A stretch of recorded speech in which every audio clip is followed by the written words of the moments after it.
Hello friends, I am Anurag Singh. Welcome to my YouTube channel chemistry by Anurag Singh पर स्वागत करते हैं दोस्त आप सभी के अपने YouTube channel chemistry by Anurag Singh पर।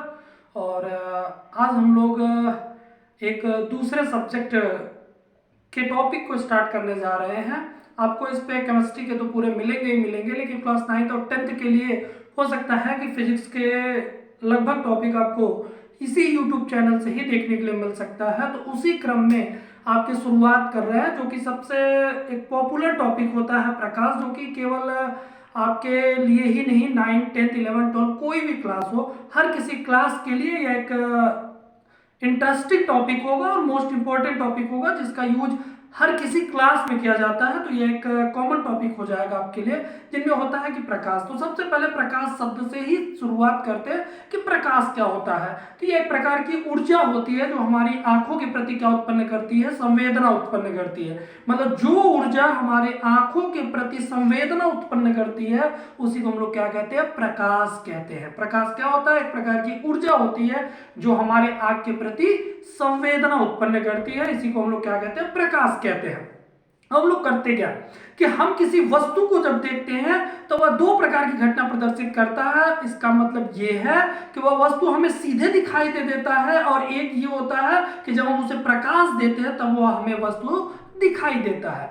मतलब कि हम वस्तु को देखने के लिए दो घटनाएं देख सकते हैं। एक क्या कि वह स्वयं से प्रकाश उत्पन्न करके स्वयं से प्रकाश उत्पन्न करेगा, जिससे वह वस्तु हमें दिखाई देगा, और एक ऐसा होगा कि जिसे हम प्रकाश देने के बाद ही देख पाएंगे। और यदि कोई वस्तु स्वयं प्रकाश उत्पन्न करता है और उसे तब हम देखते हैं तो वह कौन सी वस्तु होगा, तो वह प्रदीप्त वस्तु होगा।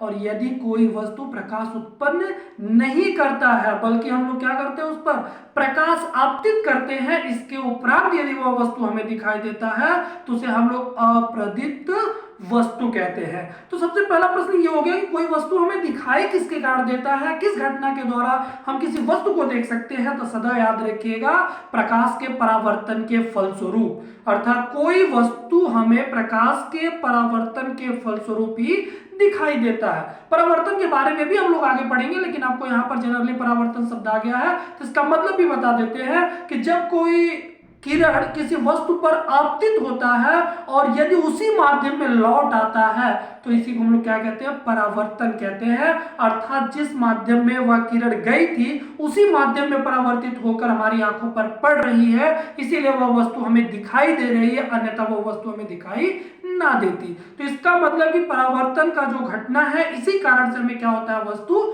दिखाई देता है। तो इसका मतलब ये हो गया कि जो वस्तु हमें दिखाई देता है वह किसके कारण दिखाई देता है, तो वस्तु हमें प्रकाश के परावर्तन के कारण दिखाई देता है। अब जो वस्तु है वह कितने प्रकार का होता है, तो दो प्रकार का होता है, प्रदीप्त वस्तु होता है और अप्रदीप्त वस्तु होता है। तो प्रदीप्त वस्तु कौन होगा, वह वस्तु जिसमें स्वयं का प्रकाश होता है, उसी को हम लोग क्या कहते हैं, प्रदीप्त वस्तु कहते हैं। और वह वस्तु जिसमें स्वयं का प्रकाश नहीं होता है, बल्कि प्रकाश किरण आपतित करने के उपरांत दिखाई देता है, उसे हम लोग अप्रदीप्त वस्तु कहते हैं। प्रश्न होगा कैसे याद रखेंगे, इतना कैसे लंबे समय तक याद रहेगा, तो केवल उनके हेडिंग से याद रखिएगा। प्रदीप्त का मतलब प्रकाश, मतलब प्रदीप्त वस्तु वह होगा जिसमें स्वयं का प्रकाश होगा, और अप्रदीप्त वस्तु वह होगा जिसमें स्वयं का प्रकाश नहीं होगा। तो प्रदीप्त का मतलब जिस वस्तु में स्वयं का प्रकाश होता है उसे प्रदीप्त वस्तु कहते हैं। जिस वस्तु में स्वयं का प्रकाश नहीं होता बल्कि प्रकाश आपतित होने के बाद दिखाई देता है, उसे अप्रदीप्त वस्तु कहते हैं। उदाहरण कौन हो सकता है, सूर्य। सूर्य को कोई हम कोई ऊर्जा देते हैं, कोई उष्मा देते नहीं देते, बल्कि वह स्वयं से दिखाई देते हैं और अपने से प्रकाश उत्पन्न करते हैं। कौन सी वस्तु में आएंगे, तो प्रदीप्त वस्तु में आएंगे। बल्ब होता है, हम लोग बल्ब इलेक्ट्रिक जरूर देते हैं, लेकिन बल्ब हम जलाते नहीं है, वह स्वयं से जलता है, प्रकाश करता है, इसका मतलब वह भी प्रदीप्त वस्तु में आएगा। मोमबत्ती को जला दे तो मोमबत्ती भी स्वयं से जलकर प्रकाश उत्पन्न करता है, इसका मतलब वह भी किस में आता है, तो प्रदीप्त वस्तु में आता है। चलिए कहेंगे ऐसे ठीक है, तो ईंट भी ले लीजिए। पत्थर ले लीजिए, मेज ले लीजिए, कुर्सी ले लीजिए। और एक सबसे अच्छा उदाहरण जो कि आपको कंफ्यूजन के लिए हो सकता है कि चंद्रमा कौन सी वस्तु है, तो याद रखिएगा चंद्रमा जो होती है वह कौन सी वस्तु है, तो अप्रदीप्त वस्तु है। कैसे? क्योंकि सूर्य के प्रकाश को अवशोषित करके चंद्रमा अपना प्रकाश उत्पन्न करता है। इसका मतलब स्वयं का चंद्रमा के पास कोई अपना खुद का प्रकाश नहीं होता है, इसीलिए चंद्रमा किस वस्तु में चला जाता है? अप्रदीप्त वस्तु में चला जाता है। तो आइए इतना देख लीजिए, जिसमें आपका लिखा गया है प्रकाश क्या होता है? वह ऊर्जा जो हमारी आंखों में संवेदना उत्पन्न करता है उसे प्रकाश कहते हैं, तथा कोई वस्तु हमें प्रकाश के परावर्तन के फलस्वरूप दिखाई देता है, यह जरूर याद रखिएगा। दूसरा आपका होता है वस्तु के प्रकार। कितने प्रकार का होता है? तो दो प्रकार का होता है। कौन कौन सा? प्रदीप्त वस्तु होता है और अप्रदीप्त वस्तु होता है। प्रदीप्त वस्तु किसे कहते हैं? वह वस्तु जो स्वयं प्रकाश उत्पन्न करते हैं उन्हें प्रदीप्त वस्तु कहते हैं। जैसे सूर्य, मोमबत्ती और बल्ब होता है, और वह वस्तु जो स्वयं प्रकाश उत्पन्न नहीं करता है किंतु प्रदीप्त वस्तुओं के आपतित होने के बाद, सूर्य के आपतित होने के बाद हमें दिखाई देता है, तो वह कौन सा वस्तु होता है? उसे अप्रदीप्त वस्तु कहते हैं। जैसे मेज, कुर्सी, ईंट और चंद्रमा, जिसमें इंपॉर्टेंट याद रखिएगा, कहीं भूल करिए मत, याद रखिएगा कि चंद्रमा प्रदीप्त वस्तु है। अगला होता है प्रकाश के गुण क्या होते हैं। तो सबसे पहला है ये गुण कि प्रकाश जो होता है वह सीधी रेखा में चलता है। ध्यान रखिए, कभी भी वो कर्व के रूप में नहीं चलता। तो प्रकाश कैसे चलता है? सीधी रेखा में चलता है। प्रकाश का चाल निर्वात में कितना होता है? 3 × 10 के घात 8 मीटर प्रति सेकंड होता है। यह सदा याद रखिएगा, यह प्रश्न पूछा भी जाता है कि प्रकाश का निर्वात में चाल कितना होता है क्लास 9th और 10th के लेवल पर। तो यहाँ पर याद रखिएगा 3 × 10 के घात 8 मीटर प्रति सेकंड होता है। क्यों मात्रक मीटर प्रति सेकंड हम लोगों ने लिखा है? क्योंकि चाल का मात्रक मीटर प्रति सेकंड होता है। कैसे होता है? चाल बराबर दूरी बटे समय होता है, जिसमें दूरी का मात्रक मीटर होता है और सेकंड का मात्रक सेकंड होता है। हाँ वही जाएगा, समय का मात्रक जो होता है वो सेकंड होता है। तो यहां पर हो गया कि निर्वात में प्रकाश की चाल जो होती है वो कितना होता है? 3 × 10 के घात 8 मीटर प्रति सेकंड होता है। इसके बाद प्रकाश जो होता है वह विद्युत चुंबकीय विकिरण की तरह कार्य करता है। और इसके बाद जो होता है वो ये है कि प्रकाश जो होता है वह अपारदर्शी माध्यम से नहीं गुजरता। तो इसका मतलब प्रकाश किससे गुजरता है? पारदर्शी माध्यम से गुजरता है। और यदि प्रकाश किसी एक माध्यम से किसी दूसरे माध्यम में चला जाता है तो ऐसी परिस्थिति में उसकी गति की दिशा व चाल जो होती है वह क्या हो जाती है? बदल जाती है। तो आइए देख लीजिए प्रकाश के गुण में। प्रकाश के गुण में सबसे पहला क्या है? यह सरल रेखा में गति करता है। निर्वात में इसकी चाल 3 × 10 के घात 8 मीटर प्रति सेकंड होता है। और प्रकाश को गति करने के लिए किसी माध्यम की आवश्यकता नहीं होती है, तो वो चीज हो गया, इसके लिए माध्यम की आवश्यकता नहीं होती है। पारदर्शी माध्यम से नहीं गुजरता है। क्यों? क्योंकि पारदर्शी माध्यम से ही तो परावर्तन हो जाता है। और यही याद रखिएगा, अगर अपारदर्शी के साथ वह चमकदार है तो वहां से क्या होता है? प्रकाश का परावर्तन होता है। ये भी एक गुण है उसका प्रकाश का। यह विद्युत चुंबकीय विकिरण के रूप में होता है। यह चमकदार सतहों से प्रकाश का परावर्तन करता है। अगला प्रश्न है कि श्वेत प्रकाश कितने रंगों से मिलकर बना होता है? याद रखिएगा श्वेत प्रकाश 7 रंगों से मिलकर बना होता है। 7 रंगों में कौन आते हैं? तो विब्ग्योर आता है या बैगनी हफीनाला होता है, वो हिंदी, लेकिन इंग्लिश में याद रखिएगा विब्ग्योर से, जिसमें वायलेट, इंडिगो और ब्लू, ग्रीन, येलो, ऑरेंज और रेड होता है। तो यहाँ पर श्वेत प्रकाश कितने रंग का बना होता है? तो 7 रंगों से मिलकर बना होता है। इसके बाद क्या होता है? जब प्रकाश किसी एक माध्यम से दूसरे माध्यम में जाता है, अगर एक ही माध्यम में चला आया तो प्रकाश का परावर्तन होता है, लेकिन अगर एक माध्यम से दूसरे माध्यम में चला जाता है तो इस घटना को प्रकाश का अपवर्तन कहते हैं। तो यहाँ पर देख सकते हैं, जब प्रकाश एक माध्यम से दूसरे माध्यम में जाता है तो उसकी गति की दिशा व चाल बदल जाती है, और इस घटना को क्या कहते हैं? प्रकाश का अपवर्तन कहते हैं। जब प्रकाश एक माध्यम से दूसरे माध्यम में जाता है तो वह क्या करता है? अभिलंब की तरफ या तो झुक जाएगा या अभिलंब से दूर चला जाता है, और यही घटना जो होती है वही क्या कहलाती है? प्रकाश का अपवर्तन कहलाती है। बाकी आपको अपवर्तन के बारे में आगे एक विस्तार रूप में एक वीडियो के रूप में मिलेगा। अगली चीज होती है कि जो ये प्रकाश किरण क्या होता है, ये प्रश्न आता है। जब प्रकाश होता है तो वह सरल रेखा में गति करता है, लेकिन किस रूप में गति करता है? तो किरणों के रूप में गति करता है। तो प्रश्न हो जाएगा प्रकाश किरण क्या होता है?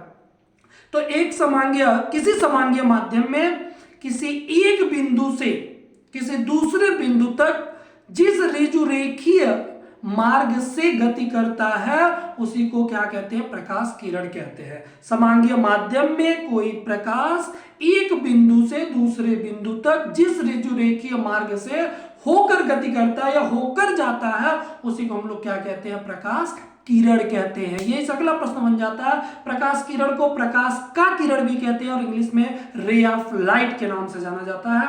दूसरा प्रश्न यहां से होता है, प्रकाश किरण पुंज किसे कहते हैं? तो याद रखिएगा कि प्रकाश, इसमें लिखा गया क्या है, हाँ ये है कि एक ही दिशा में आने वाले सभी प्रकाश किरणों को क्या कहते हैं, प्रकाश किरण पुंज कहते हैं। एक ही दिशा में आने वाले किरणों के समूह को, क्योंकि पुंज जो होता है वो एक समूह होता है, किसका होता है, प्रकाश के किरण का। तो एक ही दिशा में आने वाले प्रकाश किरणों के समूह को प्रकाश किरण पुंज कहते हैं।